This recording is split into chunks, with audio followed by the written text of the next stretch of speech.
Pues buenos días a todos nuestros amigos y amigas de Soy Conducta. Esperemos que estén bien y que estén pasando un buen día. El día de hoy tenemos al doctor Benavides con nosotros para esta entrevista. Un gusto, doctor, tenerlo aquí en nuestro espacio y que nos pueda conceder este tiempo.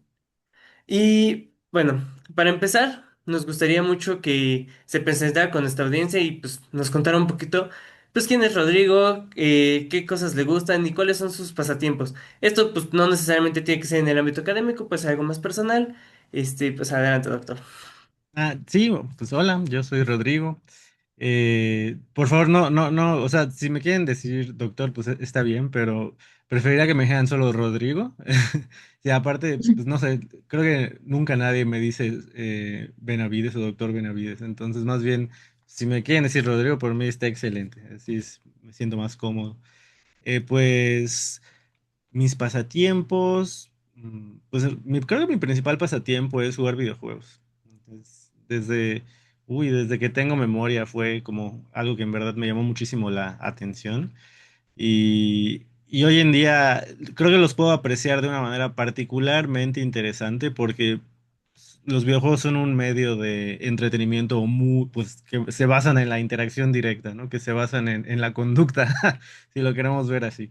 Entonces, pues estudio la conducta en mis momentos laborales y luego en mis momentos más como ya de ocio, pues sigo pensando en esas cosas muchas veces. Pero sí me encantan los videojuegos de todo tipo, ahora sí que de acción, de estrategia, de todo, ¿no? Eh, También me gusta mucho el cine, me gusta mucho las películas de terror, me gusta mucho la música.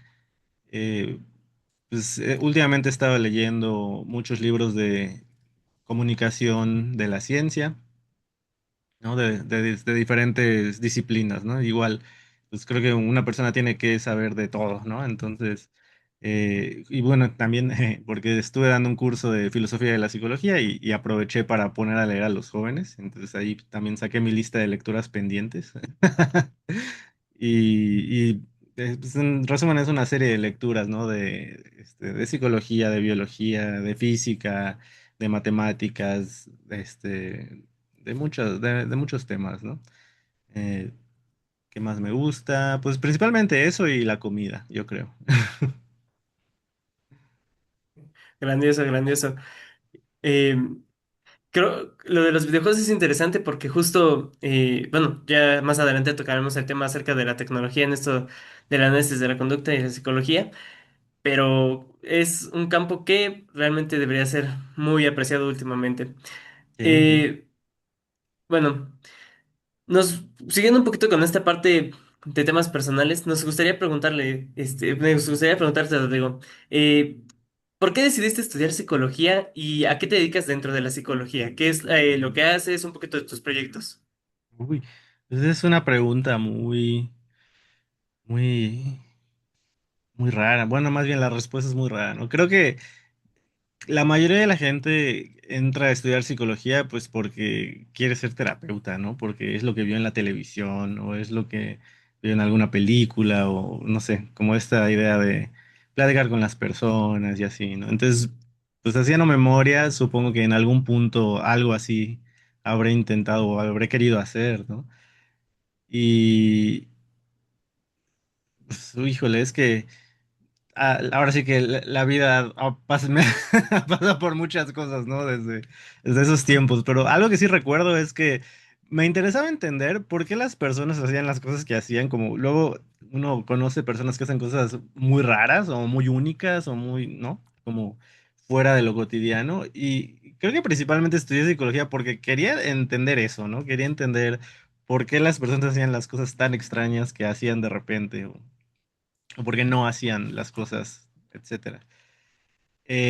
Ahora, ya estudiando psicología, la verdad es que me llevé una gran desilusión, ¿no? No sé si lo digo de frente, ¿no? O sea, al menos estudié en un lugar en el que se fomentaba mucho este lado humano de la formación y eso lo agradezco mucho y de hecho creo que es la parte más positiva del lugar en el que estudié, como este componente de, en verdad, el respeto a la dignidad de las personas y como esta idea más como humanista, ¿no? De la psicología, pero también era un lugar en el que se enseñaba mucha, pues lo voy a decir así, pseudociencia, ¿no? Pues había muchas aproximaciones que no estaban basadas en evidencia científica. Y pues honestamente, mientras estudiaba yo no tenía mucha idea de qué era esta idea de que estuviera basada en evidencia científica, pero sí notaba que, dicho de forma coloquial, pues no había forma de probar realmente lo que me estaban vendiendo en las clases, ¿no? Es como, me estás enseñando esto, pero ¿en serio? Eso suena que solo se le ocurrió a alguien, ¿no? No suena muy, no sé, si lo repito en serio va a salir lo mismo, ¿no? O sea, como que mis protonociones, ¿no? De evidencia. Y a la mitad de la carrera yo ya más o menos había decidido terminar por respeto a mi madre y estudiar otra cosa, ¿no? Y fue por un intercambio académico, ¿no? Que se abrió este programa de verano de la investigación científica. Me acuerdo mucho porque la directora de la licenciatura me llevaba muy bien con ella y me como que se acercó y vio que de los temas que más me interesaban, pues era como la investigación, ¿no? Y me invitó a participar en el programa. Me dijo, mira, está esta convocatoria, por qué no mandas tus papeles? Y yo, "Ah, bueno, ¿no?". Y lo hice y da la casualidad que, porque me acuerdo aparte que elegí así casi aleatoriamente, ¿no? Había una lista de laboratorios participantes más bien de espacios de trabajo, ¿no? Para participar en este intercambio académico y vi uno que era laboratorio, ni siquiera recuerdo de qué decía, pero laboratorio de algo y de instrumentación. Y eso suena rarísimo, no tengo la menor idea de que sea eso, ahí, ¿no? Entonces así casi sin saber qué era, me fui de intercambio ahí y caí en un laboratorio de análisis experimental de la conducta. Yo ya estaba como en séptimo semestre de la carrera, ¿no? Y ahí eran como 10 semestres. Y conocí el análisis de la conducta en ese intercambio y dije, no juegues, o sea, yo no sabía que los psicólogos podían hacer estas cosas, ¿no? Y, y ya desde ese momento dije, bueno, tal vez no todo está perdido, tal vez no tenga que estudiar otra carrera, esto me suena más razonable, ¿no? Que lo que he estado aprendiendo durante estos años. Y al menos para mí, pues fue una perspectiva que me hizo rescatar la psicología de dedicarme a otra cosa, ¿no? Y ya, y terminando mi licenciatura, pues me fui a estudiar un posgrado en esas cosas y sigo trabajando en esas cosas y esa es la perspectiva desde la que... Ujú. Ujú. Sí, ahorita que mencionabas lo de por qué elegiste estudiar psicología, creo que, bueno, por lo menos a mí me pasó que en el primer día de clases un profesor nos preguntaba, ¿por qué eligieron esta carrera, no? Entonces, sí, igual. Como que te quedas con lo que ves en la televisión o lo que, pues sí, lo primero que llega a ti, ¿no? De qué es la psicología. Ahora que mencionaste el análisis de la conducta, de cómo empezaste a iniciar en esto y también el análisis experimental, quisiéramos preguntarte cómo lo definirías tú. Bueno, estas dos del análisis y de la conducta y el análisis experimental de la conducta. Mm, pues digo, el análisis de la conducta es como la categoría más general, ¿no? Que es como esta aproximación al estudio del comportamiento en su propio derecho, ¿no? Como diría Skinner. Y pues es una aproximación a la ciencia natural, ¿no? Del estudio de la conducta. Entonces, es como este intento por entender es este intento por explicar el comportamiento de los animales, ahora sí que no solo de las personas, y también ahí hay un punto de quiebre importante con el resto de la psicología, ¿no? Que a la mayoría de los psicólogos les interesan, así como platicamos hace rato, por las películas y las series y la televisión, pues a la mayoría de los psicólogos les interesan las personas. Y está bien, tendrían que importarnos las personas, todos somos personas, ¿no? Y, y vivimos en sociedad. Pero el análisis de la conducta va un pasito más allá respecto a que le interesa entender el comportamiento de los animales, ¿no? Entonces, bueno, de los animales con sistema nervioso central en algún grado. Y el análisis experimental de la conducta, bueno, obviamente utilizando los métodos de la ciencia natural, ¿no? O sea, de la biología, de la física, etcétera. Y el análisis experimental de la conducta es como la vertiente específica que se dedica a la investigación más básica, ¿no? O a la ciencia básica. Con eso me refiero a que son estudios de laboratorio en situaciones controladas, ¿no?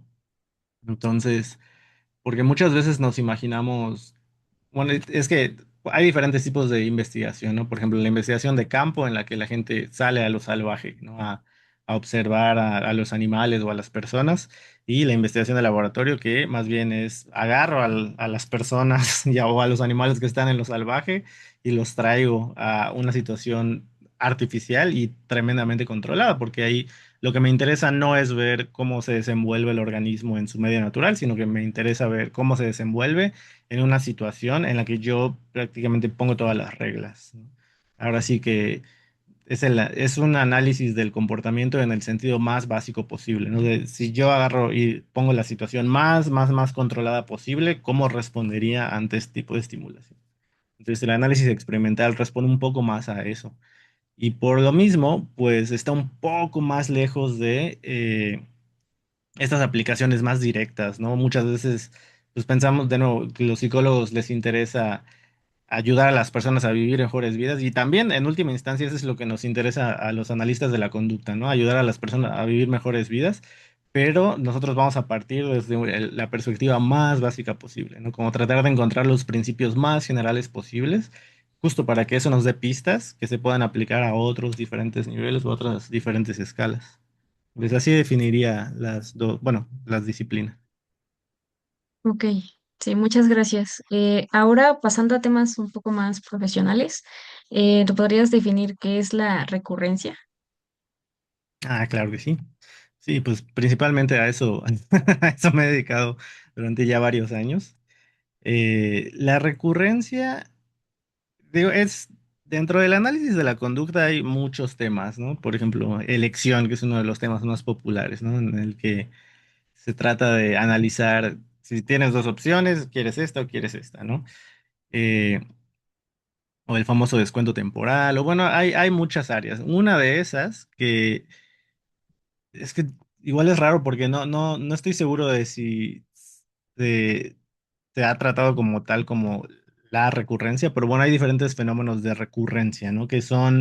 Es como un término paraguas que involucra diferentes fenómenos, ¿no? Entonces los llamamos fenómenos de recurrencia. Entonces se refieren a todas estas situaciones en las que por algún motivo volvemos a hacer cosas que ya habíamos dejado de hacer, ¿no? Entonces, digamos, esto se puede aplicar tanto para cosas buenas como para cosas malas. Digamos que fumo, ¿no? Y de repente dejo de fumar, entonces ya no fumo, pero fumaba, ¿no? Entonces llega algún momento en el que da vueltas la vida, no sé, termino una relación o se muere mi mascota o pasa algún evento en mi vida que vuelvo a fumar, ¿no? Y no tiene que ser cigarro, puede ser cualquier sustancia. Entonces, consumo una sustancia, dejo de hacerlo, pasa algo, vuelvo a hacerlo, ¿no? Entonces, todos esos momentos en los que vuelves a hacerlo, la recurrencia estudia ese momento, ¿no? En el que vuelves a hacerlo. Se puede estudiar en función de diferentes variables o digamos, puede ser porque pasó algo o puede ser porque alguien te dio algo y tuviste acceso a algo o puede ser porque regresaste al lugar en el que lo hacías, ¿no? Entonces, los diferentes fenómenos de recurrencia van cambiando dependiendo de cuál es la variable que estás analizando, cuál es el tipo de evento que detona la recuperación de la conducta que ya no hacías, ¿no? Y les decía, puede ser algo bueno o algo malo. Ahorita di muchos ejemplos de consumo de sustancias, porque es la forma más fácil, ¿no? Como de pensar en esto. Eh, pero también puede pasar en otro sentido, ¿no? Digamos que tenemos un niño que se porta muy bien, hace muy bien su tarea, y de repente deja de hacerlo, ¿no? Deja de hacer su tarea o deja de dar las gracias, o no sé, deja de hacer algo importante, ¿no? Y a mí me interesa que lo vuelva a hacer. Yo quiero que vuelva a hacer su tarea, yo quiero que vuelva a ser responsable, yo quiero que vuelva a expresar X o Y, ¿no?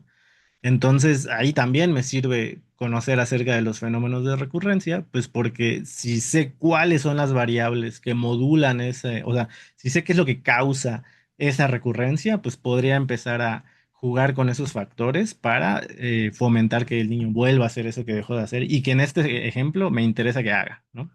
Entonces, lo que hacemos muchas veces en el laboratorio es construir la situación más general posible sin juicios de valor, si en esto es bueno o esto es malo, simplemente quiero ver si logro que el organismo vuelva a hacer lo que ya había dejado de hacer, o por el contrario, dependiendo del foco específico del estudio, podría más bien tratar de encontrar factores que mitiguen esa recurrencia, ¿no? Que hagan que la conducta regrese menos. Desde nuevo, me interesa tanto aquellas variables que fomentan la recurrencia como aquellas que la mitigan, ¿no? Entonces, ese es el tema general. Sí, claro. Bueno, y como lo comenta, ¿no? Es importante conocer este tipo de cosas porque, pues, bueno, pueden ser aplicables ya en un uso cotidiano para, pues, bueno, ya será el contexto que cada quien quiera hacer que recurra o no recurra a una situación, ¿verdad? Sí, exacto. Justo apenas ayer estaba ocurriendo un experimento y el participante estaba alrededor de un botón que tenía que activar. Y nadie, no estábamos entendiendo por qué rayos estaba ahí, a fuerza ahí encima del botón. No, o sea, pues cómo fue ¿y por qué está ahí? Porque no tendría por qué haber pasado. Pero pues así pasó y pues ya después con la explicación, pues nos dimos el cuenta por qué, ¿no? Pero sí fue, y ya lo vamos a arreglar, ¿no? Pero sí fue raro para nosotros decir por qué está haciendo eso y por qué lo está volviendo a hacer si ya no lo estaba haciendo. Sí, Complicado. sí, de hecho, con los humanos es particularmente complejo, porque pues los humanos tenemos esta costumbre de decirnos cosas en la cabeza, ¿no? Y de hacernos explicaciones. Y de hecho, creo que igual algo muy interesante, no solo del tema de recurrencia, sino en general de la perspectiva analítico-conductual, es que no, o sea, obviamente sería muy fácil decir, ay, pues es que apretó el botón o no lo apretó porque eso quería hacer, ¿no? Como apelando a la agencia o apelando a esta intención que podemos expresar las personas, ¿no? Pero desde una perspectiva analítico-conductual, pues no estaríamos satisfechos con ese tipo de explicación. De hecho, los humanos todo el tiempo estamos aventando explicaciones sobre por qué hacemos lo que estamos haciendo. Y esas explicaciones pueden o no ser acertadas. De hecho, hay muchísimas veces en las que uno puede afirmar que hace las cosas por tal motivo, pero en realidad hay otras variables que están modulando esa toma de decisiones o esa elección, ¿no? Entonces, en particular, en recurrencia, por ejemplo, todos estos ejemplos, ¿no? De consumo de recaída en uso de sustancias, pues muchas veces como, no, pues es que eso es falta de autocontrol, ¿no? Y de nuevo estamos metiendo la causa de la conducta adentro de las personas, ¿no? Como si el autocontrol fuera lo que yo pudiera subirle o bajarle a alguien con algún entrenamiento y ya, con eso se arregla. Pero desde esta perspectiva, no queremos que la causa de la conducta esté adentro de las personas, porque cualquier cosa que esté adentro de las personas, pues si lo piensas, tiene que tener una causa afuera de las personas, ¿no? Entonces, si, no sé, estoy a dieta, ¿no? Y ya dejé de comer helado.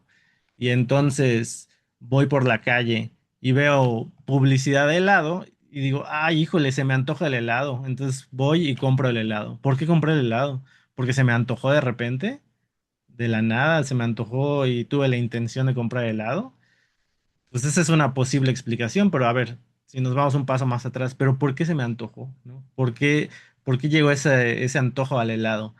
Igual y no me di cuenta, pero en mi camino al trabajo hay pancartas gigantes o estos espectaculares de Dairy Queen, ¿no? Entonces, como, ok, es más, hay veces ni siquiera es consciente, simplemente pasas por ahí y el estar expuesto a ese tipo de estimulación tiene un efecto sobre lo que se me va a antojar después. Entonces, no es que por arte de magia, no hay magia, ¿no? No es que de la nada aparezca un pensamiento en mi cabeza sin causa. Más bien, esa causa tiene que estar afuera de mí, tiene que estar en el entorno en el que vivo. Entonces, ese es el tipo de efectos que tratamos de cachar. Y si seguimos esa lógica, pues realmente prácticamente de cualquier cosa que pensemos o cualquier cosa que se nos ocurra, en algún momento de nuestra historia tiene que tener una causa externa a nosotros. Entonces, no nos gusta echarle la culpa a las personas, más bien tenemos que encontrar las causas de la conducta afuera, ¿no? En el mundo en el que vivimos las personas. Y bajo esa misma lógica, si queremos cambiar lo que están haciendo o pensando las personas, pues tendremos que estar cambiando el mundo en el que esas personas están viviendo, ¿no? Y la publicidad o la estimulación o las leyes o etcétera, ¿no? Entonces, también es una perspectiva muy orientada a la acción, ¿no? A cambiar el mundo en el que vivimos, más que a tratar de cambiar a la gente. Sí, claro, y también, bueno, nos ayuda a no caer en explicaciones circulares, ¿no? Tenemos sed porque queremos agua o queremos Ujú. agua porque tenemos sed, ¿no? Claro. Sí, no, sí, claro, es importantísimo tener eso en Ujú. cuenta. Sí, si no, no llegamos Y a ningún lado, ¿no? sí, sí.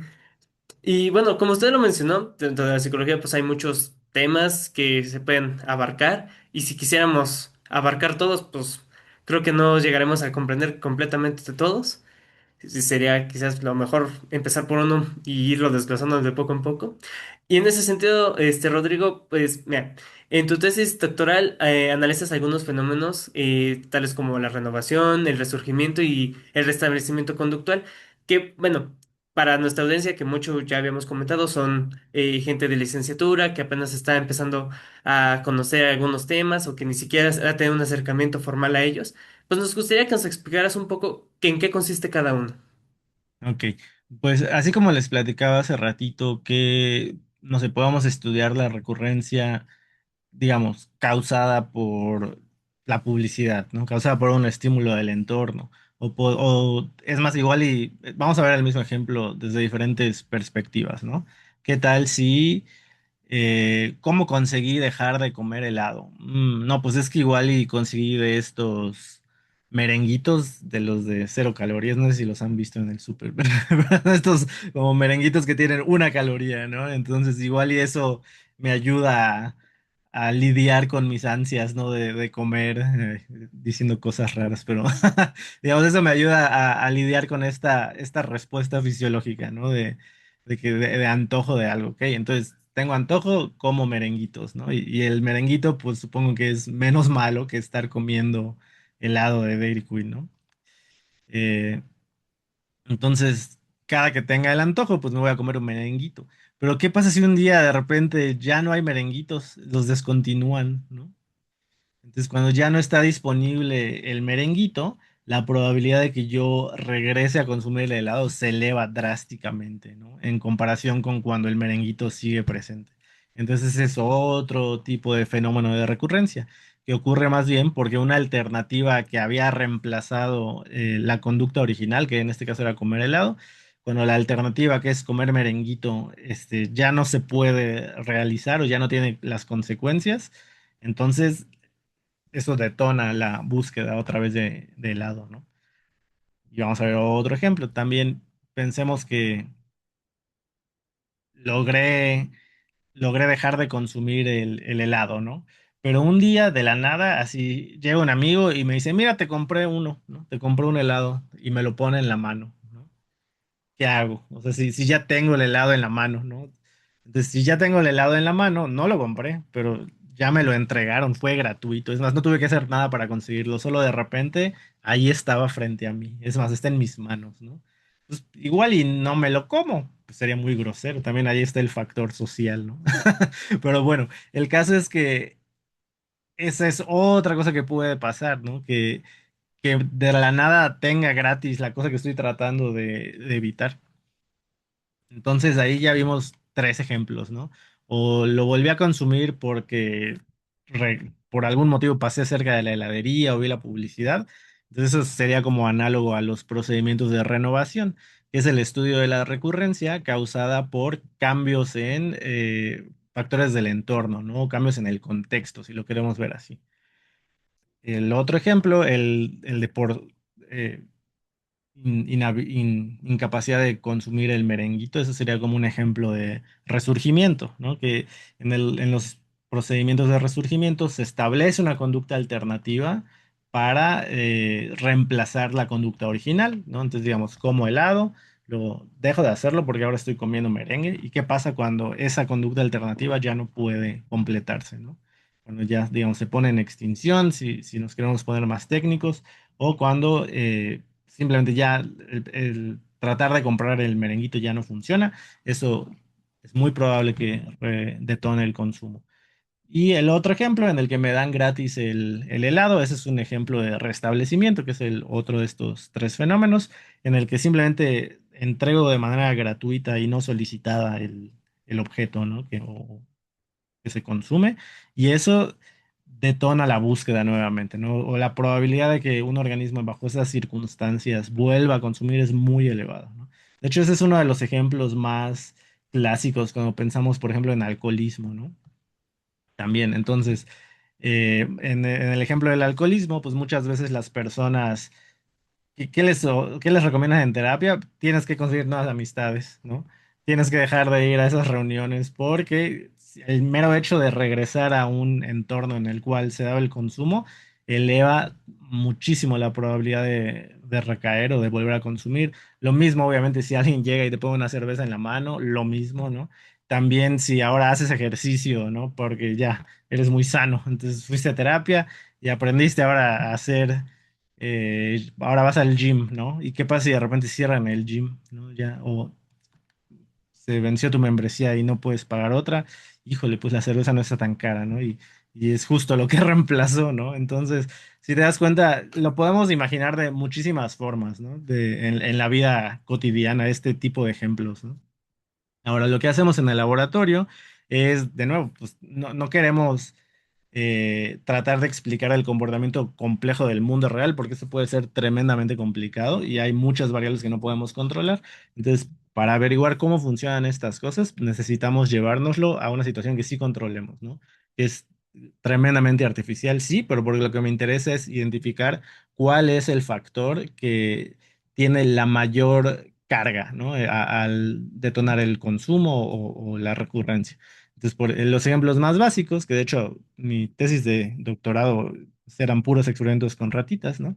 De ese estilo. Entonces, ¿qué podemos utilizar con las ratas como ejemplo de conducta? Pues siempre utilizamos lo más clásico en esta tradición, es la respuesta a la palanca, ¿no? Entonces, primera situación, tengo una rata, le enseño a presionar una palanca, entonces la rata presiona una palanca y come, ¿no? Entonces, la consecuencia de presionar la palanca es que reciba alimento. Y obviamente me encargo de poner a la ratita en un régimen alimenticio con cierta privación, pues para motivarla, ¿no? Para que trabaje. Entonces, digamos, de toda la comida que le podría dejar en el día, le dejo el 80%, ¿no? Para que tenga un poquito de hambre. También no es nada que atente contra su bienestar en términos, bueno, si se prolonga mucho a largo plazo, sí, pero obviamente no. De hecho, estos experimentos son relativamente cortos, luego duran 1 o 2 meses, ¿no? Dependiendo del protocolo o dependiendo de lo que se esté estudiando. Entonces, realmente no le hace mucho daño al animal. Pero digamos, la privo de alimento, hago que trabaje por comida, eso en un primer momento. Después va lo que sería como el análogo al tratamiento, ¿no? Vamos a pensar, por ejemplo, en los ejemplos de resurgimiento. Entonces, la rata ya aprendió a presionar la palanca por comida y un día meto a la rata al aparato y presionar la palanca ya no le va a dar comida. Ahora hay una cadena colgando del techo, ¿no? Del espacio. Entonces, si la rata jala la palanca, perdón, si la rata jala la cadena, le aviento comida, ¿no? Es como, ok, ahora hay una conducta alternativa que puedo hacer para satisfacer mis necesidades. Vamos a ponerlo así, ¿no? Entonces, la rata aprende a jalar la cadena. Entonces ya no presiona la palanca. Si se dan cuenta en este ejemplo, pues presionar la palanca es análogo a la conducta objetivo, a la conducta problema o a la conducta original, ¿no? Que de todos estos ejemplos. Después establecemos una conducta alternativa, que es jalar la cadena.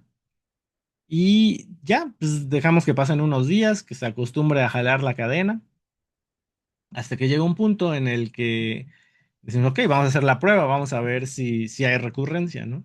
Entonces, desconectamos el comedero, ¿no? Para que jala la cadena, pero ya no cae comida. Es más, ya para, digamos, el día 10 de haber estado jalando la cadena, la rata ya se olvidó que existía la palanca, ¿no? Ya no la tocaba, es más, ni siquiera iba en su dirección. Y en el momento en el que descontinuamos la comida, viene la rata, empieza a jalar la cadena, no cae la comida. ¿Qué está pasando aquí? Entonces, lo que empezamos a observar es que el tiempo que la rata ya había asignado casi en su totalidad a jalar la cadena empieza a disminuir y se vuelve a regresar hacia la palanca, ¿no? Es como, en términos ratiles, yo antes hacía eso y me daban comida, ¿no? Si lo queremos, eh, ¿cómo se dice? Humanizar muchísimo, ¿no? Entonces, obviamente la rata no está pensando en eso porque la rata no sabe español, pero bueno, algún proceso básico está operando en la rata tal que, pues cuando yo descontinúo la comida, la rata se voltea y empieza a presionar la palanca, como hacía al principio. Y de nuevo, todos estos son efectos transitorios. Creo que no había mencionado eso, pero todos los fenómenos de recurrencia son transitorios. ¿Por qué? Pues porque pensemos que nosotros creemos firmemente que lo que mantiene cualquier comportamiento son sus consecuencias, ¿no? Entonces, primero lo que mantenía presionar la palanca, pues era la comida. Si yo le dejaba de dar comida, pues la rata hubiera dejado de presionar la palanca. Luego, la rata jala la cadena y le doy comida. Y en el momento en el que yo le dejo de dar comida por jalar la cadena, pues se voltea hacia la palanca y vuelve a presionarla. Pero si la comida sigue sin llegar, pues también va a dejar de presionar la palanca. Entonces, estos son efectos con una ventana de observación muy acotada, ¿no? Ahora sí que el principal efecto de recurrencia que yo voy a ver es durante la primera sesión de prueba, ¿no? O sea, durante esa sesión, digamos, pongo 10 días a jalar la palanca, luego 10 días a jalar la cadena y luego un día me pongo a ver qué hace cuando la cadena ya deja de funcionar. Pueden ser 1, 2 o 3 días, ¿no? Pero la verdad es que más allá de los primeros 2 días, ya casi no se ve nada. Entonces es un incremento transitorio en el sentido de que dura muy poquito. Son efectos que tienes que estar como muy, muy vivo para cachar, porque no sé si ese día en específico dejó de registrar tu aparato, ya, te echó a perder todo el experimento, ¿verdad? Porque es un efecto muy local que tienes que cachar. Ahora, eso pasa pues porque no hay una consecuencia, ¿no? Que mantenga a largo plazo la conducta, pero en los ejemplos de la vida real, pues, obviamente son mucho más complejos, ¿no? Entonces, si, si me ponen una cerveza en la mano y la consumo y eso detona el consumo subsecuente, pues ahí, pues no es que pongan al alcohólico en extinción, ¿no? Más bien es, a pesar de que sea un efecto en principio transitorio, si ese efecto o si esa búsqueda hace contacto con la consecuencia, eso haría que de nuevo se restablezca por completo, ¿no? Que se vuelva a mantener a los niveles de consumo original. Entonces, también son algunas consideraciones o diferencias que tenemos que pensar, ¿no? Cuando estamos tratando de volver más simple una situación para poder estudiarlo. Que obviamente hay diferencias con lo que pasa en la vida real y hay diferencias con lo que pasa con las personas, pero un primer paso importante es identificar estas variables, ¿no? Que son como las variables más importantes para determinar esos efectos. Claro, es importante. Justo hablando de esta pequeña ventana que tenemos para poder observarlo. Bueno, antes de pasar a la siguiente pregunta, porque ahorita me surgió la duda, es cómo podemos trasladar este tipo de investigación, o bueno, acerca de este tema, a humanos. O sea, ahí cómo está, cuáles son las implicaciones que tiene el estudio de estos fenómenos en los humanos. Pues aquí la idea es, dependiendo de dónde estemos trabajando, porque hay diferentes tipos de investigación, ¿no? Por ejemplo, ya con humanos, ahora sí que se amplía un poco más el panorama, porque podemos seguir haciendo investigación básica, que de hecho, pues es a lo que yo me dedico, pero también existe investigación, hay de investigación como en tres diferentes niveles, ¿no? Como la investigación básica, la investigación ya más traslacional, donde empiezo a meter algunos elementos ya más cercanos a la vida real y ya la investigación aplicada, que es algo distinto de la prestación de servicios, ¿no? Ahorita estoy hablando de investigación, no de prestación de servicios. Entonces, dentro de la investigación están estos como tres niveles, ¿no? Que es la investigación de los principios más básicos en ambiente controlado y artificial de laboratorio, la investigación aplicada, que ya está en el otro extremo, que ya es investigación pues, que se realiza, digamos, en el entorno en el que viven las personas y la translacional que está más o menos en medio, ¿no? Que tiene elementos de ambos. Ahora, con las personas, pues obviamente no puedes privarlos de alimento, ¿verdad? Para que trabajen para ti. Entonces, una de las estrategias más comunes es tener algún sistema de incentivos, ¿no? Ya sea generar alguna economía de fichas o simplemente pagarles dinero por participar en los protocolos experimentales, ¿no? Ahora también no es que se hagan ricos, ¿no? Es una gratificación o es un monto simbólico, ¿no? De hecho, uno de las principales estrategias que me empezó a llamar la atención cuando hice este cambio a trabajar con humanos fue justo eso, ¿no? Cómo empezar a ver estas cosas en el comportamiento, más bien, pues ya con personas. Y es uno de las referencias que más me inspiró al empezar este trabajo fue un artículo de Richie Podolsky y Kuroda. Bueno, no, tal vez no es el orden exacto de los autores, pero bueno, es un artículo en el que utilizan una plataforma digital para estudiar este tipo de fenómenos, ¿no? Entonces, sí, digo, siempre ha habido estas tareas de computadora en la que sientas al participante y tiene botones, ¿no? Y a veces como, pues, no sé, va a picar este botón y luego va a picar este otro botón y van pasando cosas como en un programa de computadora, ¿no? Pero lo que me llamó la atención de esta aproximación es que fue de hecho ya platicando con uno de los autores que me encontré en un congreso con el doctor Christopher Podolsnik. Esto fue trabajo de pandemia, ¿no? Porque fue como, pues no podemos ir a buscar personas, a traerlos al laboratorio, a que se sienten en la computadora. Entonces tenemos que encontrar alguna estrategia para no morirnos, ¿no? En el intento de, de publicar y de hacer la carrera académica. Entonces, lo que empezaron a hacer fue, más bien como que se suscribieron a una de estas plataformas de teletrabajo. No sé si las han visto, pero es como te metes a una página y es como traduce esta página de español a inglés o al revés y te vamos a pagar 50 centavos de dólar por página, ¿no? O métete aquí y llena estos datos de facturación y te vamos a dar 25 centavos de dólar por factura, ¿no? Entonces se metieron a uno de esos y básicamente solicitaron participantes para estos estudios.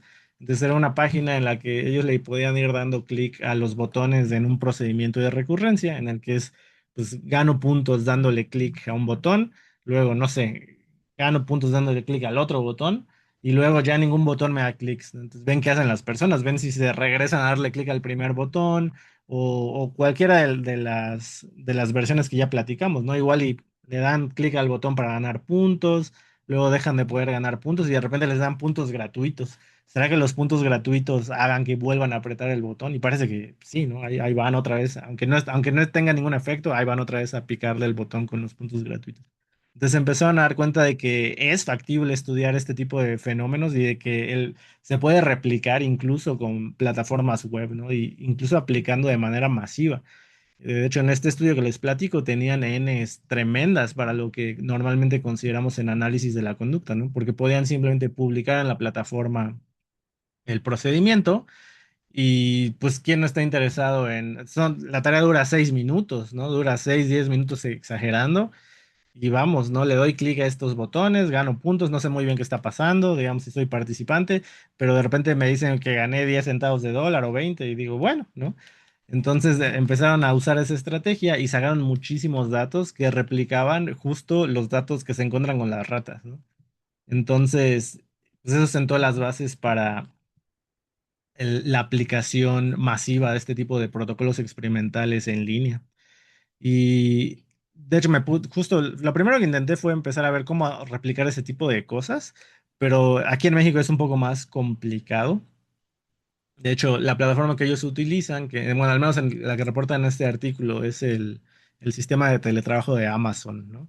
Que se llama Amazon Mechanical Turk, que es como en analogía, bueno, es una historia medio rara, pero entiendo que en algún momento construyeron como una máquina, ¿no? Que creo que jugaba ajedrez o hacía algo y pues parecía que era una máquina automática, pero esto fue hace muchísimos años, ¿no?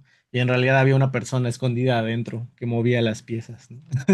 Entonces es como una analogía a esto de tú manda el trabajo a la máquina y la máquina lo hace por ti, pero en realidad son muchas personas alrededor del mundo que están dando clic y haciendo las cosas, ¿no? Entonces, al final nunca logré echar a andar el protocolo con esa plataforma porque, pues en México, México no está habilitado como para contratar ese tipo de servicios de teletrabajo en Amazon y las plataformas que sí están disponibles son muy raras y tienen luego costos muy elevados o muy extraños, ¿no? Entonces, rápidamente me di cuenta de que igual y no iba a ser viable, pero pues aún así eso como que inició ese interés, ¿no? Por empezar a estudiar recurrencia en humanos. También un problema que tenían en este tipo de protocolos es que de cierta forma pierdes el rigor experimental en el sentido de que pues tú no sabes quién está respondiendo tu prueba y bien podría estar respondiendo tu prueba de recurrencia mientras prepara waffles, ¿no? O mientras está viendo el partido de fútbol, o mientras está haciendo cualquier otra cosa. Es más, ni siquiera sabes si está viendo la pantalla mientras le da clic al botón, podría estar haciendo cualquier otra cosa, o participando en una conversación, o manejando un auto y haciéndolo en su celular. O sea, quién sabe, ¿no? Simplemente ahí apelaban a los grandes números, como tenían 200 participantes por estudio, pues vamos a asumir que la mayoría lo hizo bien, algunos lo habrán hecho excelente, otros lo hicieron pésimo, y si lo promediamos, que tampoco es muy espíritu analítico conductual, pero pues bueno, también funciona en cierto grado, ¿no? Y en pandemia era lo que se podía hacer. Pero bueno, ese tipo de procedimientos como que sí empezaron a decir, o bueno, al menos me sembraron esa idea, ¿no? De ese tipo de cosas se pueden estudiar con humanos y con resultados relativamente razonables. Bueno, es que creo que antes, como contexto general, antes de esto, yo estaba como muy sesgado respecto a el uso de animales, ¿no? En la investigación. Y creo que también es luego algo que pasa, ¿no? Que dependiendo de la formación que tengamos, pues uno, o de las cosas que nos dan a leer los profesores y así, pues luego uno es como que pone muy en alto la investigación con animales, porque tiene resultados muy ordenados y muy hermosos, ¿no? Y eso es cierto. Pero, y muchas veces, pues ves los datos de los artículos con humanos y tienen más ruido, se ven menos claros, entonces como, yo quiero que mis datos se vean bonitos, ¿no? Yo quiero que se vean ordenados. Pero creo que muchas veces eso nos aleja, ¿no? De la investigación con humanos, cuando en realidad pues simplemente es un reto más que tendríamos que afrontar. Pero pues esa es un poco la historia de cómo me terminé convenciendo de, ok, vamos a empezar a explorar con los humanos, ¿no? Y también por motivos más de espacio, logística y presupuesto, ¿no? Porque pues una vez que uno egresa del doctorado, pues no tienes un laboratorio de ratas para hacer investigación, que es carísimo tener un laboratorio de animales. Entonces, bueno, todos somos animales, ¿no? Pero un laboratorio de no humano. Entonces, entre eso, entre los motivos logísticos y conceptuales, pues bueno, ya, eventualmente terminé haciendo investigación con humanos de estos mismos temas. Sí, bueno, todo un tema Ujú. el estudiar con humanos, claro, Sí. por, justo por todo lo que implica, ¿no? Económicamente, la disposición de tiempo, muchas cosas, ¿no? Y hasta contactarlos, a veces ponerse de acuerdo, híjole, complicado. Pues creo que cada uno tiene sus pros y sus contras, ¿no? Por ejemplo, con los humanos, lo que acabas de decir, ¿no? Que es como, pues tienes cita el martes a las 4 y luego el martes a las 4:20 te escribe, ay, no pude llegar, ¿no? Pues la Sí, rata nunca te deja mal, ¿no? El asunto también es que la rata no es solo la rata, es la rata y su acerrín y es estarla cambiando y es estar yendo todos los días, lunes a domingo y luego el 25 de diciembre en la mañana ahí porque la rata no sabe que tenemos fiestas, ¿no? Entonces, es una por otra, ¿no? La verdad es que la investigación con ratas tiene sus ventajas, pero también tiene sus contras, ¿no? Y la investigación con humanos lo mismo, tiene sus pros y tiene sus contras.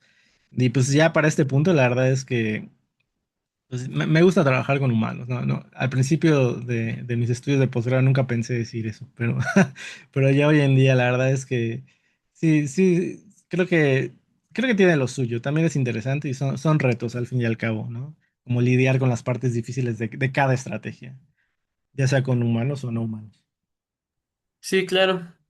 Bueno, regresando un poquito a la pregunta anterior, que le había hecho acerca de la renovación, resurgimiento y restablecimiento conductual.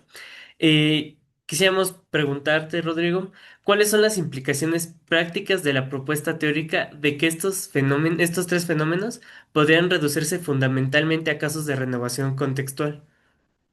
Ok, bueno, pues esa es una hipótesis muy interesante, ¿no? Y la idea es que dimos muchos ejemplos, ¿no? Sobre diferentes fenómenos de recurrencia. Entonces, el de renovación era en el que la recurrencia ocurre por cambios en la estimulación, ¿no? Como el ejemplo de ver el comercial o de entrar a la tienda, ¿no? Entonces, esto ya es, honestamente yo creo que ya es una discusión un poco más filosófica, porque de manera práctica, pues tenemos bien delimitados todos estos diferentes procedimientos que se pueden estudiar de manera independiente, ¿no? Ahora, una forma de verlo, pues es que todos son casos de renovación en el sentido en el que, digamos, en el restablecimiento, ¿no? En el que le doy gratis la comida a la rata o le doy gratis los puntos a las personas, pues de alguna manera en la primera situación contextual respondo y tengo puntos o tengo comida, ¿no? Y cuando hago la prueba, pues de la nada gratis me llegan puntos o comida. Entonces, eso se parece al contexto original, ¿no? Entonces, ¿no será que más que la comida o puntos gratis, lo que está detonando, ay, perdón, lo que está detonando la recurrencia es ese aspecto de similitud entre el contexto original y este último contexto? Entonces, en ese sentido, no podremos reinterpretar el restablecimiento como renovación. Y ciertamente, pues podríamos, ¿no? O sea, podríamos intentar hacer ese argumento. Solo que la verdad no veo muy bien en qué dirección nos lleva seguir este razonamiento, porque al fin y al cabo, pues hay ciertas propiedades que tiene el alimento, o bueno, la recompensa en este sentido, que creo que ha sido bastante enriquecedor disociar a la hora de hacer los experimentos. Entonces, o sea, es una forma de verlo, ¿no? Pero más que verlo todo como renovación, yo creo que aquí la clave es adoptar un poco más estas posturas, como dirían, multiescalares en el sentido de lo que, o sea, lo que se está recuperando es cierto tipo de asignación temporal. Bueno, es que no sé, porque va a sonar a que básicamente estoy diciendo que sí, que todo es renovación. Pero, o sea, de cierta forma. Sí, pero creo que empobrece un poco el análisis, porque si simplemente lo resumes en eso, pues dejas de ver esas pequeñas diferencias que hay a la hora de programar los procedimientos de manera diferenciada, ¿no? Y hay cosas que pasan en los diferentes procedimientos que no son exactamente iguales. Entonces, si bien de manera filosófica o de manera conceptual podrías interpretarlos como probablemente hay un principio general que gobierna todos estos ejemplos de recurrencia y ese principio general está más cerca de los procedimientos de renovación, pues sí, probablemente sí. Pero pues también creo que hace el análisis un poco más simplón. Eso también puede ser algo a ganar, ¿no? O sea, nos gustan las explicaciones parsimoniosas, pero también creo que llega un punto en el que puedes perder algún grado de precisión por darle, pues, por tratar de mantenerlo demasiado simple, ¿no? Yo creo que ya es más bien una cuestión de qué postura quiere tomar uno ante este tipo de cosas. También creo que mientras más específicos podamos delimitar los procedimientos, pues eso nos puede ayudar a generar nuevas preguntas, ¿no? Incluso hay investigación en la que podemos disociar los efectos. Por ejemplo, hay procedimientos en los que se mezcla, digamos, renovación con resurgimiento, ¿no? Entonces, aprendes a hacer una cosa en un contexto original, luego aprendes a hacer una cosa diferente en un contexto distinto, ¿no? Como jalar la cadena o darle clic al otro botón en otra situación de contexto. Y luego, es más, puedes disociar esos efectos si pruebas, si haces el experimento con contextos o si lo haces sin contextos, ¿no? Entonces, ¿qué encontramos cuando hacemos eso? Que si mezclamos los procedimientos de renovación y de resurgimiento, si los mezclamos, pues sale un efecto más grande, ¿no? Si los dividimos, pues salen dos efectos más chiquitos, ¿no? Entonces, pues eso tiene, bueno, supongo que también, de nuevo, se podría interpretar en términos de renovación, en el sentido de que si tú le pones más información de contexto a la situación, pues también el efecto tiende a incrementarse, ¿no? No es lo mismo utilizar únicamente luces, por ejemplo, que utilizar luces, suelo, o contingencia, ¿no? Entonces, yo creo que ya es una cuestión de cómo cada quien quiere interpretarlo, pero el mantenerlo separado creo que ha sido útil en el sentido de que ha hecho que las personas se generen preguntas diferentes. Ok. La siguiente pregunta es, ¿por qué el contexto puede adquirir distintas funciones?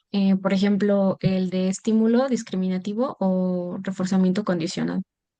Ok, eso va un poco sobre con lo que me empecé a meter hace ratito, ¿no? Sobre esta perspectiva más multiescalar. Entonces, una perspectiva que a mí me gusta mucho, en particular dentro del análisis de la conducta, es la perspectiva de Baum, ¿no? Que igual ya han visto este tipo de argumentos, ¿no?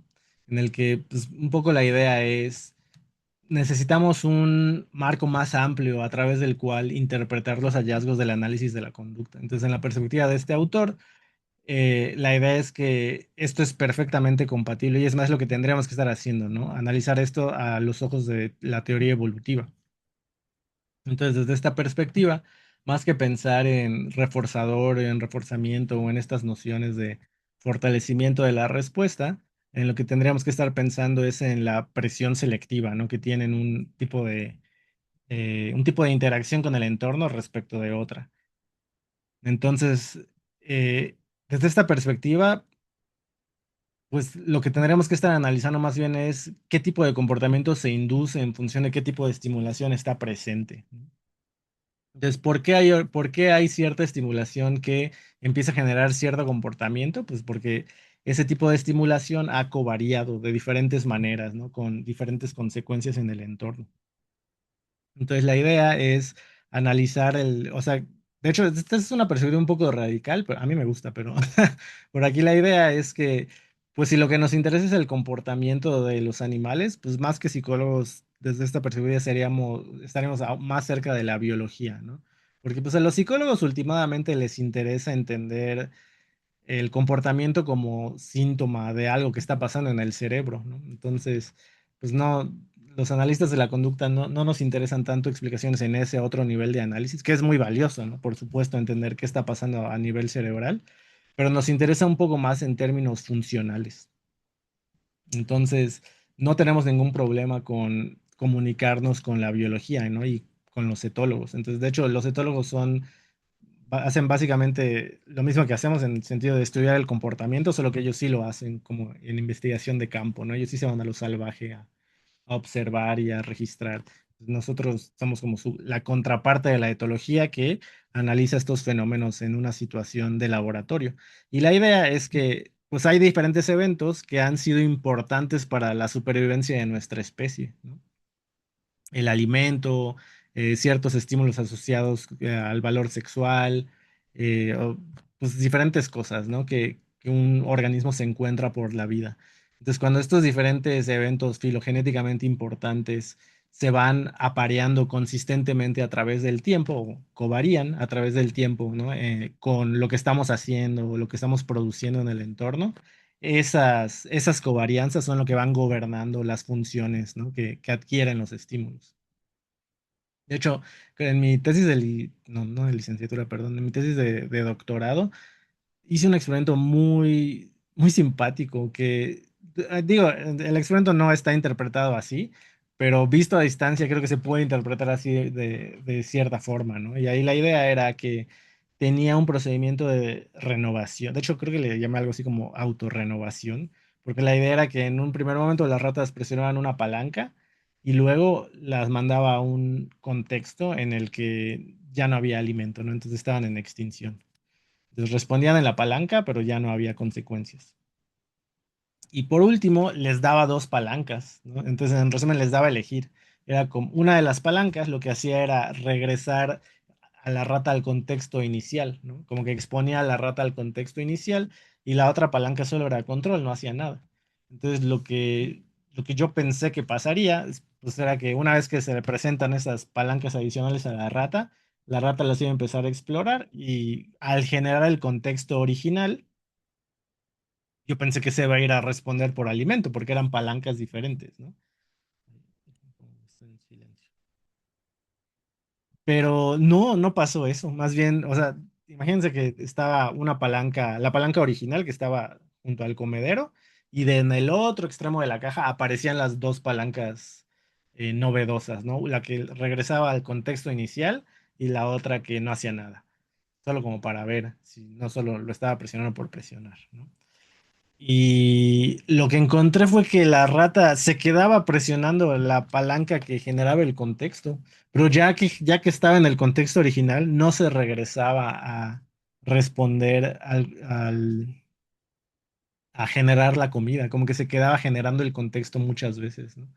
Entonces eso pues fue un poco contraintuitivo, pero en cierto sentido, pues lo podemos también interpretar así, ¿no? Como la rata está tratando de regresarse a ese espacio, pues porque el espacio está asociado, ¿no? O el espacio ha covariado con la comida en cierto sentido. Entonces, también igual y ahí tiene que ver que utilicé una topografía muy similar porque ambas eran palancas. Entonces, igual y esta palanca de alguna manera no solamente exponía a la rata al contexto inicial, sino que además era la respuesta inicial de cierta forma, ¿no? Solo que en otra ubicación. Entonces ahí, si se dan cuenta, pues tenemos, parece que están combinados estos efectos de reforzamiento condicionado en el sentido de que se está respondiendo cuando la única consecuencia es la estimulación asociada al reforzamiento. Y pues supongo que también la de estímulo discriminativo de alguna manera, ¿no? Pero pues ya al final deja de perseguir esa línea. Entonces ya no sé qué más ha pasado, o si ya alguien volvió a hacer algún experimento así. Pero fue muy divertido. Y en resumen, pues sí, o sea, por eso, yo creo que por eso pasan esas cosas, ¿no? Por esta covariancia que ocurre entre los estímulos que han sido filogenéticamente importantes, como en este caso es el alimento, y el comportamiento que ocurre ya sea en presencia de un estímulo o que produce ese evento. Sí, muchas gracias por compartirnos el experimento, sí suena muy interesante, vamos a tener que buscarlo para leerlo bien. Y bueno, en otro de sus trabajos, igualmente, pues, como ya habíamos estado hablando, se estudia pues la recurrencia, ¿no? Ujú. Pero en este caso utilizan la renovación jerárquica. Entonces nos gustaría que nos pudieras contar un poco en qué consiste. Sí, creo que sí, igual fue es que en el doctorado hice muchos experimentos, tenía mucho tiempo libre, ¿no? Bueno, más bien es que en teoría el posgrado es de dedicación de tiempo completo y pues ahí supongo que sí le eché tiempo completo, pero en ese experimento, ay, es que ya casi no me acuerdo, pero la idea es que, pues ya platicamos muchas veces el ejemplo, ¿no? Básico de entrenas una conducta, la quitas y tratas de ver cómo recurre, ¿no? Pero pues esa es como que la base. A eso nosotros le podemos hacer muchas modificaciones. Justo podemos hipotetizar, ves que si yo lo hago de esta forma, igual y pasa esto, o si lo hago de esta otra forma, pasa esto, ¿no? Entonces en ese, lo que hicimos fue que ya me acordé, ya había algunos reportes en los que evaluaban qué pasa si en lugar de que sea un solo contexto de entrenamiento, perdón, ¿qué pasa si en lugar de que sea un solo contexto de extinción o donde le quitas la conducta, pruebas muchos diferentes entornos, ¿no? En los que se quita la conducta. Entonces, ¿esto a qué es análogo? Imagínense que, no sé, el niño dice groserías, ¿no? Entonces, lo llevas a la oficina del psicólogo y en la oficina del psicólogo ocurre una intervención contra las groserías y luego repites esa intervención en la escuela, ¿no? En un salón de clases. Y luego te lo llevas al parque y repites la intervención en el parque. Y luego te lo llevas al centro comercial y repites la intervención en el centro comercial. Y agarras a otro niño y con este otro niño, durante la misma cantidad de tiempo que utilizaste con el primer niño para darle el tratamiento, le enseñas que pues, le aplicas la intervención, ¿no? Solo que siempre se la aplicas en la oficina del terapeuta, ¿no? O en la clínica o donde fuera. El caso es que si se dan cuenta, estamos manteniendo constante el tiempo, pero una intervención ocurrió en un solo contexto, que es la oficina del terapeuta, y la otra intervención ocurrió en tres o cuatro diferentes contextos, ¿no? Entonces le quité la conducta en un lugar o en cuatro lugares. ¿Eso tiene algún efecto? Y pues lo que encuentran es que cuando la intervención ocurre en muchos diferentes contextos, es más fácil que se generalice a otros contextos novedosos, ¿no? Entonces, si ahora el niño va a un lugar al cual nunca ha ido, va a la playa, es más probable que no haya recurrencia en la playa a que si la intervención ocurrió únicamente en un solo contexto. Entonces, ese entrenamiento en múltiples contextos ayuda a que los contextos novedosos estén blindados o estén protegidos, ¿no? Entonces, ya había este tipo de investigación que analizaba qué pasa cuando la intervención ocurre en muchos contextos, pero no había investigación o no había mucha sobre y qué pasa más bien cuando la adquisición de la conducta ocurre en uno o múltiples contextos, ¿no? Entonces ahí, eso fue más bien lo que inspiró ese trabajo, que lo que hicimos fue agarrar, y bueno, es jerárquico en ese sentido, en el que hay una jerarquía de lugares en los cuales se va adquiriendo la conducta. Entonces ahí lo que hicimos fue agarrar a unas ratas y teníamos una caja grandota, ¿no? Creo que medía como medio metro cuadrado, que bueno, para la rata eso es mucho, ¿no? Pero y había diferentes espacios dentro de ese entorno que estaban señalados como por unos paneles y unas luces, ¿no? Entonces, había diferentes configuraciones en las que se podían encender esas luces. En resumen, había como cuatro diferentes contextos que la caja podía tomar, ¿no? Entonces, durante uno de los contextos se reforzaban o respondía la rata en uno de los paneles, en otro contexto respondía en otro panel, en otro contexto respondía en otro panel y así. Entonces, lo que hicimos fue evaluar el efecto de este entrenamiento en diferentes direcciones, ¿no? Había unas ratas para las que las entrenábamos, digamos, conforme a las manecillas del reloj, otras ratas en la otra dirección, ¿no? O si era así, ya no, ya igual ya les estoy inventando cosas. Pero bueno, creo que más bien lo que ocurría conforme al reloj eran las pruebas, ¿no? Digamos, las ratas entrenan en contexto uno 2 3 luego había un contexto de extinción y luego ya llegaba la prueba. Creo que más bien ahí era donde se encendían de manera diferente para la mitad de las ratas eh, les volvíamos a presentar el contexto inicial, mientras que para la otra mitad de las ratas les volvíamos a presentar el contexto más reciente de entrenamiento previo a extinción. Entonces ahí lo que encontrábamos era que había un orden, o sea, la respuesta de las ratas cambiaba en función de cuál era el orden en el que se probaban las cosas. Y si mal no recuerdo, en resumen, lo que encontramos en ambos grupos de ratas fue que los efectos de primacía son muy fuertes, ¿no? O sea, las ratas que se probaron en el primer contexto, como que respondían muchísimo, y las ratas que se probaron en el contexto más cercano, pues respondían en el cercano, pero también respondían en el inicial. Entonces, estos efectos de primacía gobiernan muchísimo el desempeño en estas tareas jerárquicas, ¿no? Lo cual también nos deja algunas reflexiones interesantes respecto a estos temas, porque en resumen esto nos está diciendo que no importa que sea, pero la primera cosa que aprendes en un contexto particular tiene especial relevancia, ¿no? Entonces, si pues, tenemos que tratar de que la primera cosa que aprendemos en diferentes contextos sea algo positivo, porque si es algo malo, después va a ser difícil quitarlo, ¿no? O va a ser más fácil que reaparezca. Sí, claro. Es, bueno, todo un tema. Ujú. Continuando con otro de sus trabajos, doctor, bueno, Rodrigo, eh, ya nos hablabas un poquito de acerca de cómo empezaste a trabajar pues con personas, ¿no? Y contexto detrás de pues, por qué tiene sus ventajas y pues un poquito acerca de este tema, ¿no?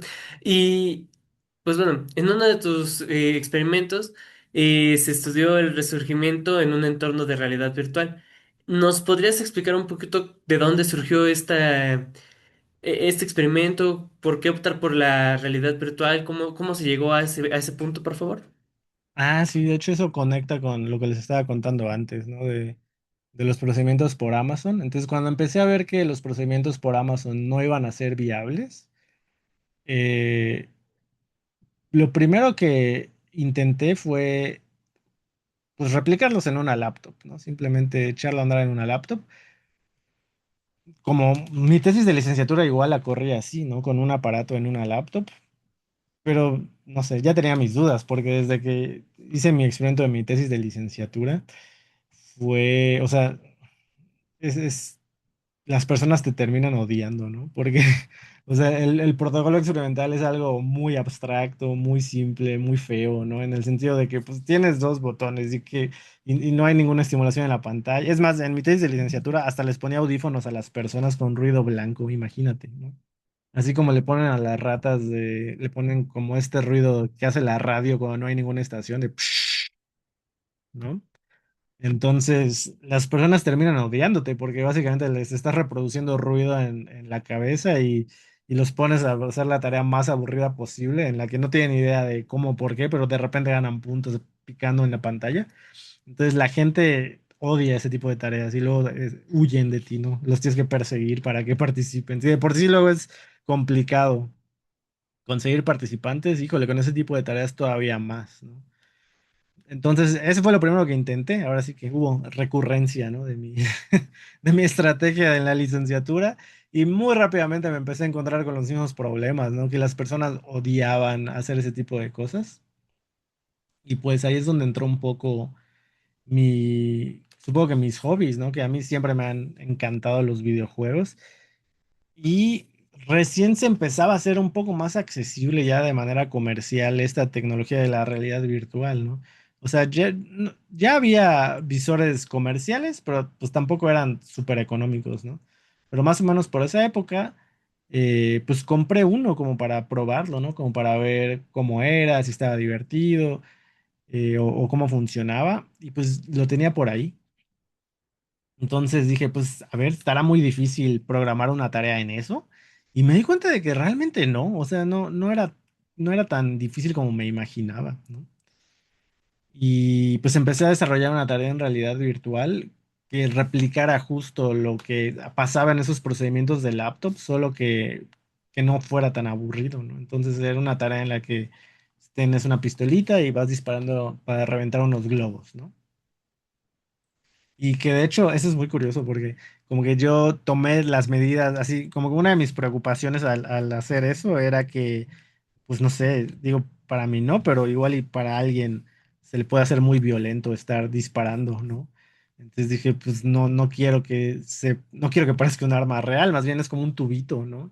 Y obviamente no le vas a disparar a nadie, sino que son globos, ¿no? Entonces, como que traté de hacer la tarea lo más inocua posible para que nadie se ofendiera o nadie se quejara de que estaba, no sé, apología a la violencia, porque era un experimento en el que disparabas contra algo. Y dije, pues nadie se va a quejar de que le dispares a unos globos, ¿no? Y me creerán que hay gente que se ha quejado de que es muy violento eso. Solo una vez ha pasado en un congreso. Y curiosamente fue en un congreso como más abierto al público general, porque en congresos del área, así como normales de análisis de la conducta, nunca nadie se ha quejado.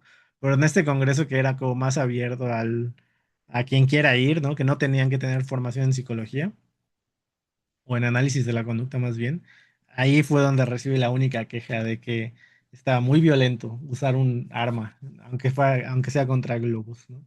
Pero bueno, ya me desvié a contarles cosas raras. El caso es que desarrollé esta tarea y empecé a probarla, ¿no? Como en realidad es exactamente la misma lógica, o sea, disparas contra algo, ganas puntos, después deja de funcionar dispararles y después hacemos una prueba para ver, no sé, si o los puntos gratis o regresarlos al contexto inicial o lo que fuera, ¿no? Y funciona muy bien. De hecho, una de las principales ventajas de hacerlo con realidad virtual es que las personas ya no te odian, ¿no? Ya no tienes que estar persiguiendo a los participantes para que te regalen 15 minutos de su tiempo. Ahora más bien luego hasta estás en fila, ¿no? Porque quieren participar. Porque pues se les hace entretenido, divertido, ¿no? Ahora sí que hasta pueden practicar su puntería, ¿no? En que están disparando por ahí.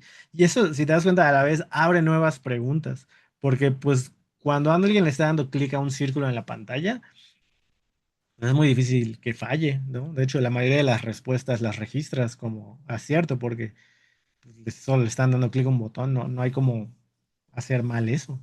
Pero cuando lo haces con el visor, o sea, si esto fue accidental realmente, yo simplemente dije, vamos a hacer que sea un disparo porque pues, es más entretenido, al menos tener que apuntarle, ¿no? Al globo, que el globo como que está flotando, ¿no? Y se mueve. Entonces, ahí la idea es pues que le tengan que atinar así se entretienen en algo, ¿no? Y agregar ese componente como más interactivo pues no lo pensé originalmente, pero en realidad abre toda otra nueva puerta al análisis de datos, en el sentido de que ya no es registrar únicamente si están respondiendo en un botón, sino es que ahora, para empezar, la persona tiene que calcular la trayectoria, ¿no? Del disparo, porque la bala sale en un momento y pues impacta en otro si es que impacta, o puede fallar.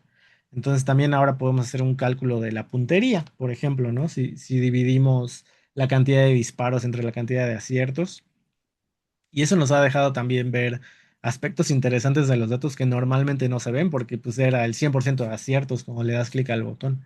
Entonces, eso genera relaciones interesantes en los datos, ¿no? Que normalmente no se podrían ver con otro tipo de tareas. Y otra ventaja es que, si se acuerdan, les platicaba que uno de los problemas con estas aplicaciones masivas es que pues, si se lo aplicas a 200 personas, pero no sabes si alguien está cocinando o viendo una serie o haciendo cualquier otra cosa pues por ellos pueden prometer que no, pero no hay forma de corroborarlo, ¿no?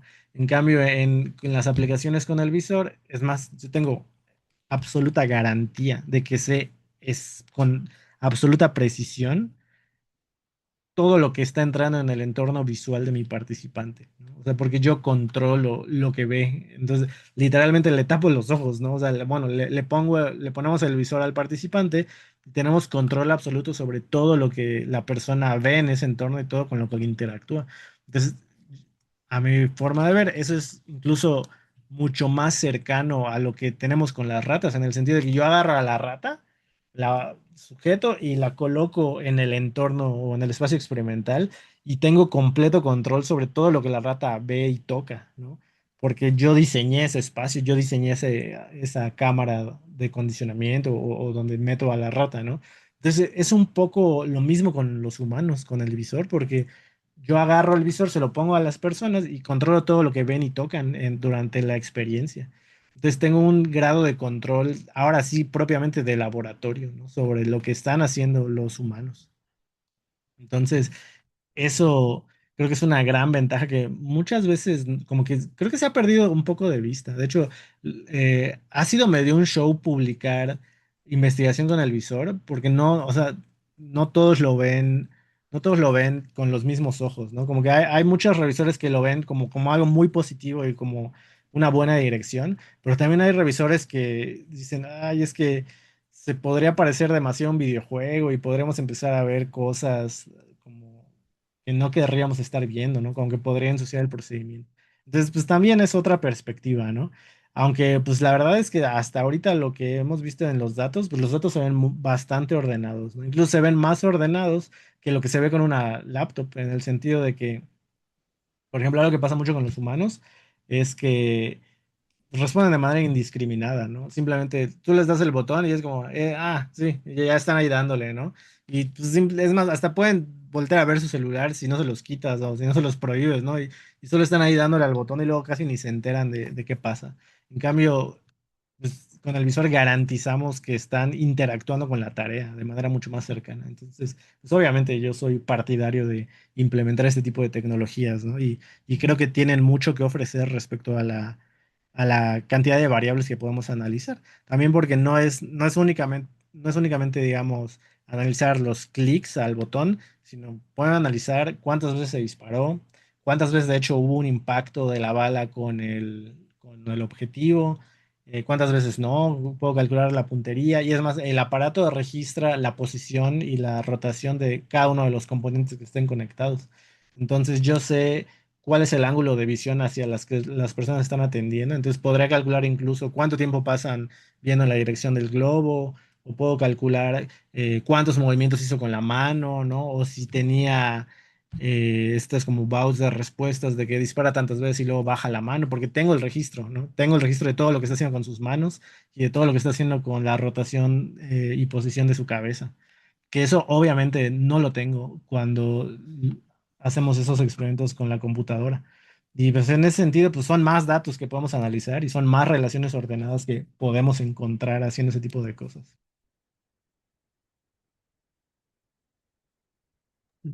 Claro, de hecho, bueno, yo me acuerdo que yo tuve la oportunidad de ver eh, una presentación de usted en un simposio justo presentando esa tarea y a mí me pareció impresionante. Digo, no sé si tiene que ver que pues uno es joven, ¿no? Entonces, 22 añitos, pues digo, cualquier cosa que se parezca a un videojuego me emociona, ¿no? A mí también. Pero, pero por ejemplo, también en ese mismo simposio me parece, o si no es que uno después, y también presentaron una tarea de, híjole, no me acuerdo si era elección con Minecraft. Y a Sí. mí me pareció impresionante. Era algo bastante novedoso para mí porque hasta ese momento yo no había leído tareas experimentales ni con humanos, más bien ni en ratas ni con humanos que utilizaran algo tan tecnológico o a lo mejor como tan recreativo para estudiar este tipo de cosas, ¿no? Y de hecho por ahí va nuestra siguiente pregunta. Pues ya ahorita ya hablamos un poquito de estas ventajas que tiene la tecnología, ¿no? Pues como, pues que es a distancia, puedes conseguir a lo mejor más gente, en términos económicos a lo mejor puede ser un poco más barato que llevarlos a un espacio físico y pues, inclusive más cómodo. La pregunta en sí era, pues, ¿qué ventajas tiene pues, el uso de esta tecnología? Pero ya que ya los mencionamos, me gustaría preguntarle, pues, usted cómo, bueno, ¿tú cómo ves la implementación de esta tecnología? ¿Hacia dónde apunta? ¿Cuál crees que va a ser el alcance que tenga? Pues un poquito más sobre esta noción. Sí, pues yo creo que no es que como casi siempre en ciencia nada, más bien es muy raro que en ciencia algo llegue a reemplazar por completo lo que teníamos, ¿no? Más bien se complementa. Entonces yo creo que este tipo de tecnologías se pueden utilizar muy bien para complementar investigación que ya se estaba realizando, ¿no? Que de hecho, si se dan cuenta, es un poco lo que les estaba platicando. O sea, obviamente mi propuesta no es vamos a dejar de hacer experimentos con ratas o vamos a dejar de hacer experimentos en web o con laptop, ¿no? Simplemente es, si los, hay muchas veces que por los recursos que tenemos disponibles y lo que tenemos a la mano o el diferentes grados de aptitud tecnológica que tengamos, pues a veces podemos realizar un tipo de investigación y a veces podemos realizar otra, ¿no?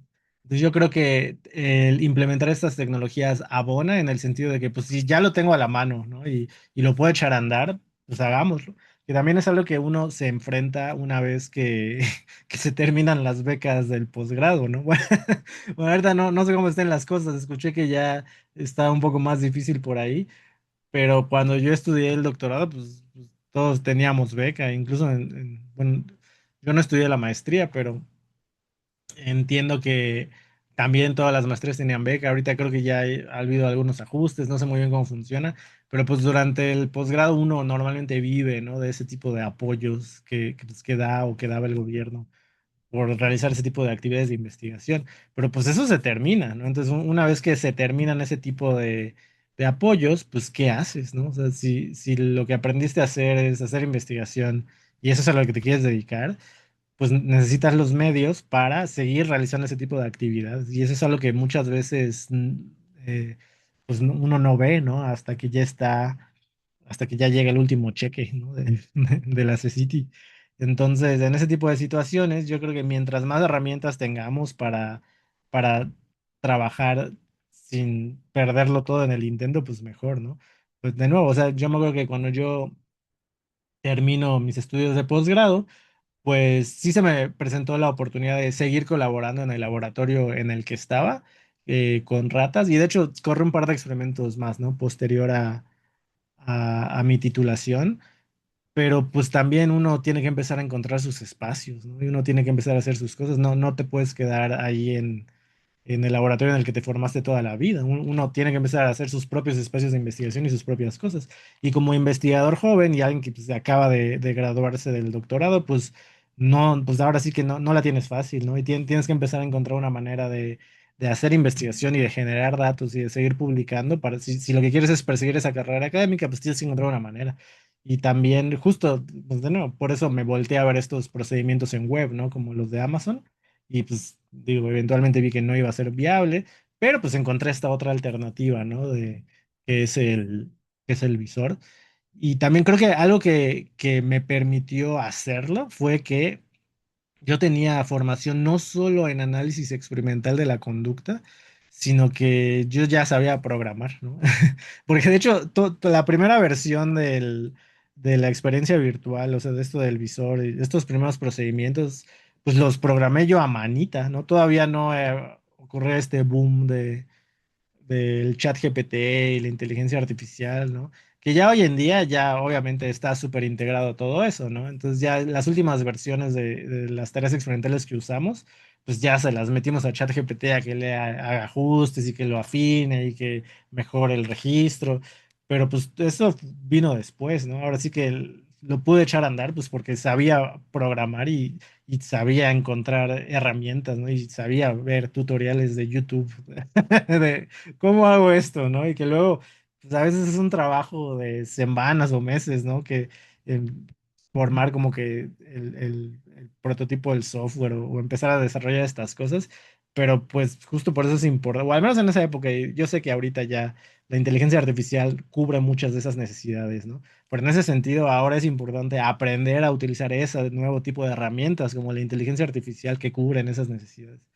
Entonces, yo creo que es súper importante la aptitud al uso de la tecnología, ¿no? Porque pues, en la última instancia eso es lo que nos da las herramientas de poder seguir trabajando, ¿no? Incluso si no tenemos el financiamiento del gobierno o el financiamiento de una universidad, que rara vez lo tenemos.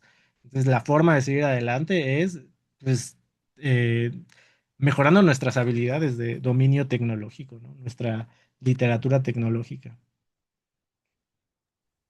Sí, es muy importante. O sea, la inteligencia artificial bien puede funcionar como una herramienta, ¿no? Pero como bien lo mencionaste, no está de más ver un tutorial para entender cómo funciona.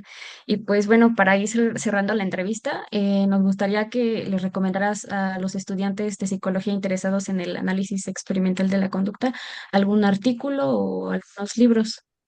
Ok, pues de hecho, justo creo que tiene apenas como una semana que salió en español, porque luego, bueno, mi principal consejo es que hay que saber inglés. Ese es mi principal consejo, ¿no? Como si ya pueden leer bien en inglés, excelente, ahora aprendan a escribir muy bien en inglés, ¿no? Bueno, en especial si persiguen una carrera académica. Si no, igual y no es tan importante, pero si les interesa perseguir una carrera académica, el inglés es una absoluta necesidad, ¿no? Para comunicarse con otros investigadores, para todo, básicamente. Eh, la mayoría de los textos en análisis de la conducta, los más nuevos, solo están en inglés, ¿no? Entonces, es un primer consejo. Eh, Otra cosa es que, bueno, justo durante muchos años hubo un libro que es como muy amigable, como para empezar a ver estos temas, es este de Entendiendo el conductismo, ¿no? De William Baum, que de hecho es de este autor de la perspectiva multiescalar que les platicaba. Entonces, en ese libro explica con lujo de detalle, ¿no? Como a qué se refiere con esto, da muchos ejemplos y básicamente como que trata de explicar la filosofía del análisis experimental de la conducta de manera muy amena. Eh, el libro, pues hasta hace poco solamente estaba disponible en inglés, entonces aprendan inglés, pero a la semana pasada ya llegó a México la primera edición en español. De hecho, eh, conozco a los traductores y son ambos profesionales increíbles, la doctora Alicia Roca y el doctor Raúl Ávila. Ellos dos realizaron la traducción del libro y ambos son analistas de la conducta ejemplares, ¿no? Y de hecho, un amigo cercano, el doctor David Ruiz, que como que fue quien justo estuvo como que viendo la comunicación entre William Baum, que es pues, el autor del libro, y también la comunicación aquí con los autores en México, eh, ya como que se consiguió traer el libro en español. Entonces ya, incluso aunque todavía estemos trabajándole al inglés, ya lo podemos leer, ¿no? Como pues, en nuestro idioma, y eso obviamente es buenísimo porque abre la puerta a que justo estudiantes que apenas están empezando su formación o que apenas están echándole ganas a los idiomas, pues puedan acercarse a este tipo de perspectivas de manera mucho más pronta, ¿no? Yo les recomendaría principalmente ese libro, el de Entendiendo el conductismo. También, un libro que a mí me gusta mucho es este de... Esto ya es más propiamente un libro de texto, pero a mí me gusta mucho porque creo que si bien está desde una perspectiva un poco diferente, más bien desde una perspectiva más molecular del análisis de la conducta, creo que es un libro que tiene ejemplos muy valiosos y muy interesantes. Es este libro de principios de, ¿cómo se llamaba en español? Porque igual yo creo que ya es en español. Principios de conducta o principios de aprendizaje, algo así.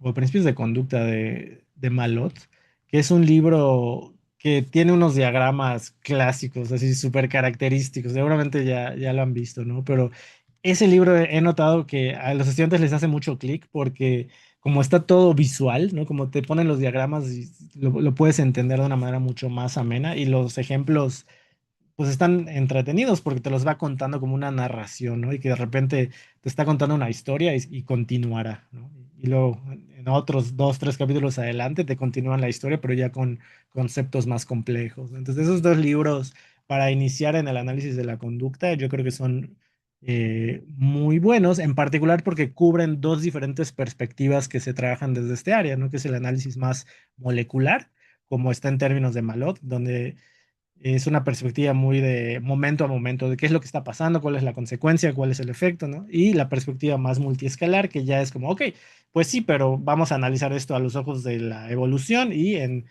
a diferentes escalas temporales, ¿no? Ya sea de momento, puede ser de unos segundos a unos minutos, a unas horas, a unos años, ¿no? Dependiendo del grado de análisis. Pero bueno, eso ya es un tema más extenso en sí mismo.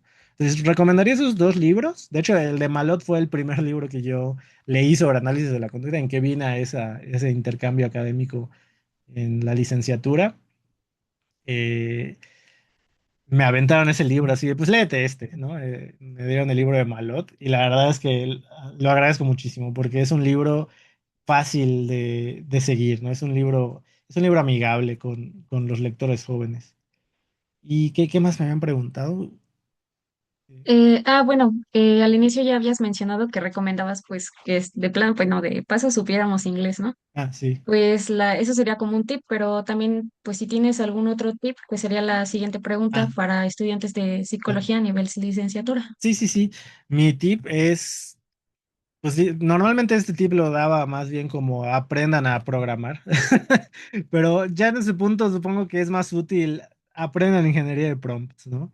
O sea, hoy en día utilizar inteligencia artificial, es más, antes yo me tardaba, no sé, 3 horas en hacer un programa para analizar datos, ¿no? Y ahorita, si conoces bien la estructura de los datos, si conoces bien la estructura del análisis y dominas como teóricamente qué es lo que tiene que pasar en ese análisis, es mucho, o sea, en eso que hacías en 3 horas lo puedes hacer en media hora, ¿no? Si simplemente especificas lo suficiente, con la suficiente precisión el prompt, pues ahora tienes 2 horas y media extras para jugar videojuegos, ¿no? O para atender aspectos adicionales del análisis o del trabajo. Entonces nos ahorra muchísimas horas el implementar estas tecnologías. Entonces mi principal consejo es ese, ¿no? Es muy importante siempre estar actualizados en cuanto a nuestras competencias tecnológicas y no tenerle miedo a aprender de diferentes perspectivas y de diferentes cosas. También creo que algo que luego pasa mucho en análisis de la conducta, en particular en psicología, es que como es una perspectiva muy diferente del resto que tiene que ofrecer de la psicología, pues es muy fácil empezar a pensar que pues esta es la única verdad y lo único que sirve y lo único bueno y lo único positivo. Y ciertamente el análisis de la conducta nos da herramientas tremendamente valiosas y es muy bueno y es increíble y tendríamos que estarlo haciendo y todos los psicólogos tendrían que conocerlo, pero pues también no, hay otras cosas, ¿no? Y también creo que analizar otros o explorar otros niveles de análisis, si bien pues digamos, no lo voy a hacer yo personalmente, al menos estar enterado de qué es lo que se está discutiendo y qué es lo que se está proponiendo desde otras perspectivas también es muy positivo, ¿no? Por ejemplo, pienso mucho en la psicología cognitiva, ¿no? Que luego uno como analista de la conducta, pues es como, pues no, no me encanta hablar de cognición por este otro motivo, pero la verdad es que si nos vamos a ver qué es lo que de hecho están haciendo, por ejemplo, en los laboratorios de cognición o en los experimentos de cognición, igual y desde una perspectiva, desde un enfoque diferente, pero están generando datos muy interesantes, ¿no? Que también, es más, que podremos retomar para colaborar o para explorar desde una perspectiva analítico-conductual.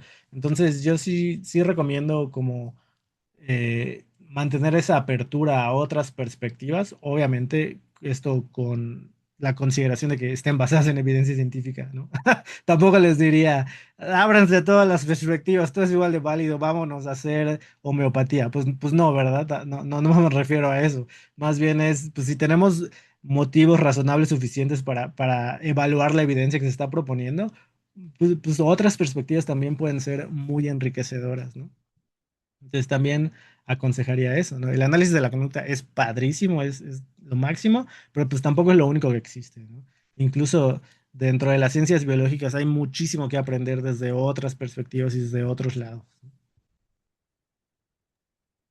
Y bueno, agradecemos los tips, creo que sí son muy esenciales para la licenciatura. Y pues bueno, creo que doy por terminada la entrevista. Muchas gracias por haber estado aquí, pues es un gusto escuchar todo lo que mencionaste. Ay, no, al contrario, muchísimas gracias por la invitación. Pues si necesitan algo más, pues yo estoy pendiente. A mí, ahora sí que pues, me gusta platicar de estas cosas, ahora sí que en parte a eso me dedico. Y pues ha sido un gusto igual platicar un ratito con ustedes. Entonces, muchas gracias. No, no, no, de qué, Doc. Gracias por su tiempo. Igual, esperemos que a nuestra bonita comunidad le guste la entrevista, que puedan aprender. Y por qué no, en posteriores entrevistas, a lo mejor ya tocar temas más a profundidad, justo pues pensando que ya tengan un conocimiento ya del tema. Y pues eso, Sí, le agradecemos mucho y pues nada, sería todo. sí. Ah, y bueno, aprovechando para hacer promoción a mi página de laboratorio, no sé si se pueda, si no, No, ahí adelante, córtenlo. Ah, adelante. No, sí, claro que sí. pero justo, o sea, honestamente no lo hago yo personalmente, pero mis estudiantes hacen un excelente, creo, espero, trabajo de difusión. Entonces tenemos ahí un Instagram del laboratorio. Bueno, mi laboratorio que dirijo se llama Laboratorio Digital de Análisis de la Conducta. Lo pueden encontrar como LADAC. Creo que tenemos página en Instagram y no sé en qué más.